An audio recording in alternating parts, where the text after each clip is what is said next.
कुंभारवाडी इथं दूषित पाणी मिसळल्यानं टायफॉईडचे रुग्ण आढळून आले होते. मोठ्या संख्येनं रुग्ण सापडल्यानं आरोग्य विभाग खडबडून जागा झाला. त्यानंतर 141 ग्रामस्थांच्या रक्ताची तपासणी करण्यात आली होती. यामध्ये 41 रुग्णांना किरकोळ ताप असल्यानं ते उपचार घेऊन परतले.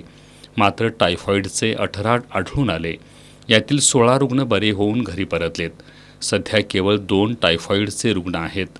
दरम्यान आमदार चंद्रदीप नरके यांनी कुंभारवाडीत भेट दिली.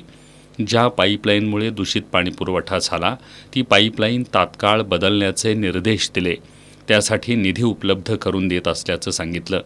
तसंच भविष्यात अशा घटना टाळण्यासाठी संपूर्ण पाणीपुरवठा यंत्रणेची तपासणी करण्याच्या सूचना आमदार नरकेंनी दिल्या. यावेळी जिल्हा आरोग्य अधिकारी डॉक्टर अनिरुद्ध पिंपळे, पन्हाळा पंचायत समितीचे सभापती रवींद्र पाटील, तालुका आरोग्य अधिकारी शैलेश गायकवाड, डॉक्टर लता सरोळे, मिलिंद गुळवणी, वैद्यकीय अधिकारी शुभम माने, डॉक्टर बी.डी. प्रभावळे, शरद खाडे, रोहन भावके, अश्विनी मोळे, ऋषिकेश जाधव, कळेचे सरपंच सुभाष पाटील, आनंदा बेलेकर आदी उपस्थित होते.